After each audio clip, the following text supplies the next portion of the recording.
What's up, guys? We're back. I'm George Mossey. This is my co-host Heather C. So unexpected. We're on season 5, episode 11. This is part 2. We have one more couple to talk about. A baby was born on this episode.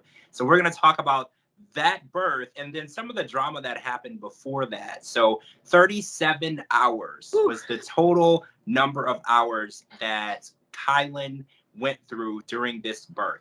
5 hours after getting to the hospital, she got an epidural.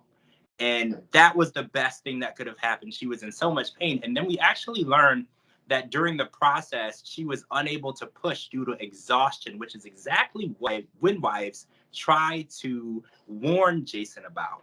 And this time, the most detrimental time of birth, when she needed to push the baby out, she was unable to do that, and it caused a complication where the baby's head wasn't shaped correctly due to it staying in the birth canal too long.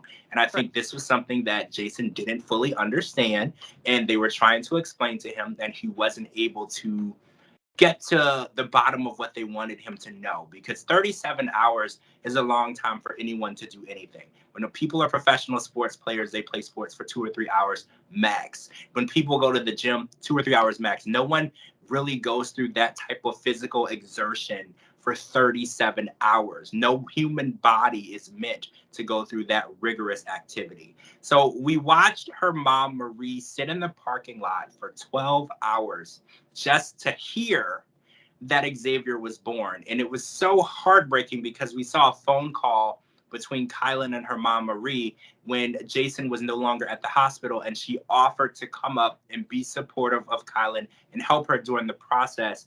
And Kylan turned her down. That really, really hurt, right?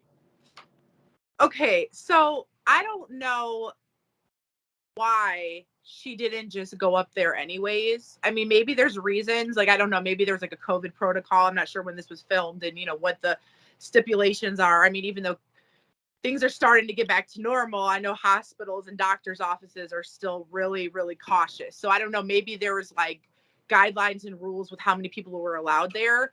Maybe she was just trying to respect her daughter's wishes.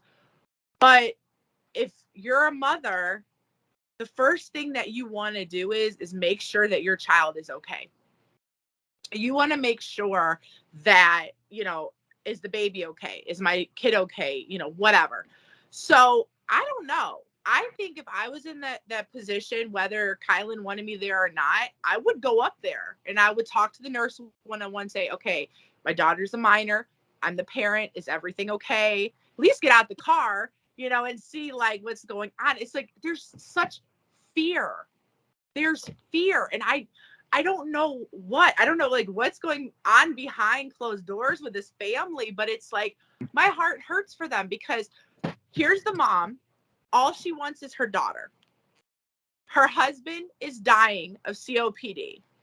She already probably feels lost and alone and scared and sad. She's losing her daughter to Jason. And it's just like, I don't know. I don't know what power is over them where it's just everybody's walking on eggshells. Everyone is terrified of going against his wishes. And I don't understand if they know that his wishes aren't in the best interest of Kylan, which they're not. And we learned that during the birth process because just like they warned them, she wasn't able to push that baby out due to exhaustion, physical strain for 37 hours. She wasn't able to do that. And people are still honoring his wishes. They're letting him make decisions for her. And none of it is panning out. None of it is for the best interest of her health. And her mom being there and not going in. And Kylan was 17 at the time. It doesn't make sense to me, right? Like, I feel like she, regardless of what Kylan wanted, she still should have, like you said, went in and at least made sure that everything was okay. Let the nurses know that if they needed a medical decision made by someone, this is how to get a hold of me. I'm in the parking lot. I will be here in a second to make sure that my daughter's okay. And that didn't happen. And it really, like you said, it bothers me because both parties, both parents, sets of parents knows that the situation is kind of out of control and everyone is kind of just letting it happen. And that really hurts because, 17 is very young, and the labor that she went through is very, like it was a horrible experience. Like for anyone, even a 40-year-old woman, a 30-year-old woman, 25-year-old woman, the experience that she went through was life-changing. It was horrible. This could be a decision of whether or not you have children ever again based on what she went through. And she didn't really have anyone there to support her during that process. No, she didn't. And I just think like it's so crazy to me that he's just so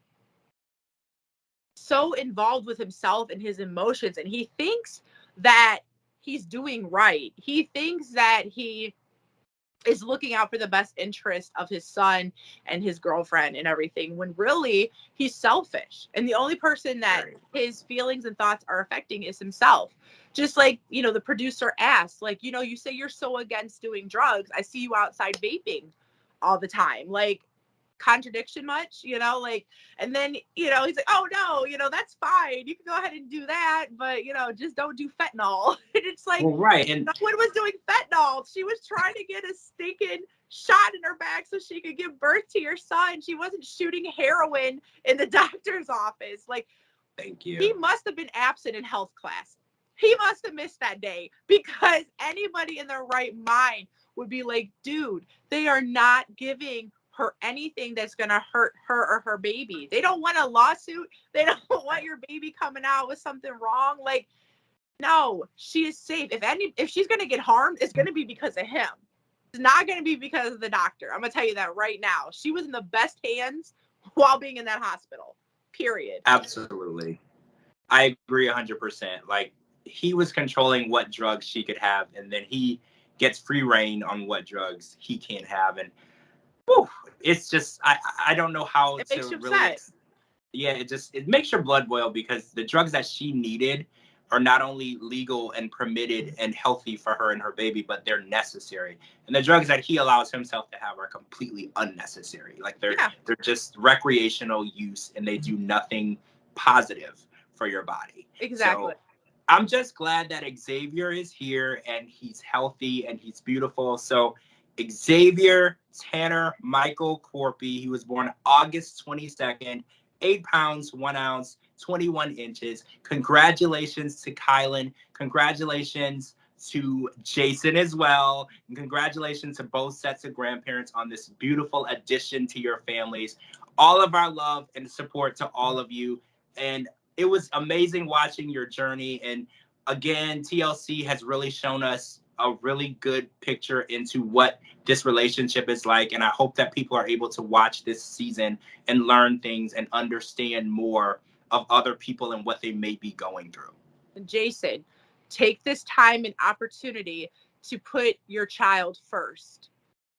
Put yourself and your feelings aside and put this baby first. And I promised you, things will go so much more in your favor.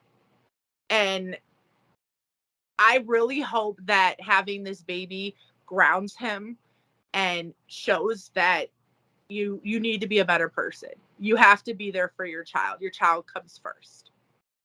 Absolutely. I agree 100%. Congratulations again, guys. And I know you've all changed. The moment you hold that baby, it's all a beginning process of change. It's the first day of the rest of your life. I can't wait to see how you guys are doing now. Thank you so much for joining us. I can't wait to see you all next week. I'm George Mossey. This is my co-host, Heather C. Live tweet with us every Sunday night for the Unexpected live show, Sunday nights. And we'll talk to you all really soon.